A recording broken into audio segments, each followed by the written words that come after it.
Create A visual board or vision board. ഞാൻ ആദ്യമായിട്ട് vision board ചെയ്തതിനെ പറ്റി ഞാനൊരു വീഡിയോ ചെയ്തിട്ടുണ്ടായിരുന്നു. എൻ്റെ ലൈഫിൽ ഞാൻ ഭയങ്കര ലോ ആയിട്ട് നിന്ന സമയത്താണ് ഞാൻ ആദ്യമായിട്ട് എൻ്റെ 4 ആഗ്രഹങ്ങൾ ഒരു പേപ്പറിൽ, ഒരു വെള്ള പേപ്പറിൽ എഴുതി വെച്ചു. ഞാൻ ആ ഒരു വീഡിയോ വേണമെങ്കിൽ ഈ ഒരു വീഡിയോയുടെ സൈഡിൽ കൊടുക്കാം കേട്ടോ.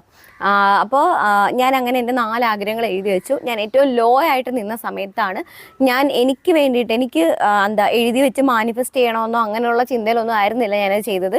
എനിക്കത് നേടണം എന്നുള്ളൊരു ലക്ഷ്യം, അത് ഞാൻ എഴുതുമ്പോൾ ഞാനത് നേടിയെടുക്കുമെന്ന് എനിക്ക് അത്ര ഞാൻ എന്നെ പറഞ്ഞ് പഠിപ്പിച്ചിട്ടാണ് ഞാൻ എഴുതിയത്. ഞാൻ എപ്പോഴെങ്കിലും ലോ ആവുന്ന സമയത്ത്, ഞാൻ മെൻ്റലി ലോ ആവുന്ന സമയത്ത് എനിക്കത് കാണുമ്പോൾ എനിക്ക് വീണ്ടും പ്രവർത്തിക്കാനുള്ളൊരു, തോറ്റു പോവാതെ അല്ലെങ്കിൽ തോറ്റു കൊടുക്കാതെ വീണ്ടും ട്രൈ ചെയ്യണം എന്ന് എന്നെ റിമൈൻഡ് ചെയ്യാൻ വേണ്ടിയിട്ടാണ് ഞാനത് എഴുതി വെച്ചത്. ആ സമയത്ത് എനിക്ക് മാനിഫെസ്റ്റ് ചെയ്യണം എന്നതിനേക്കാൾ ഉപരി എൻ്റെ ആഗ്രഹങ്ങൾ എനിക്ക് കഷ്ടപ്പെട്ടാലും നേടിയെടുക്കണം എന്നുള്ളൊരു മൈൻഡ് സെറ്റായിരുന്നു. അപ്പം ഇങ്ങനെ ഒരു മൈൻഡ് സെറ്റ് ഉണ്ടാവുമ്പോൾ നമുക്ക്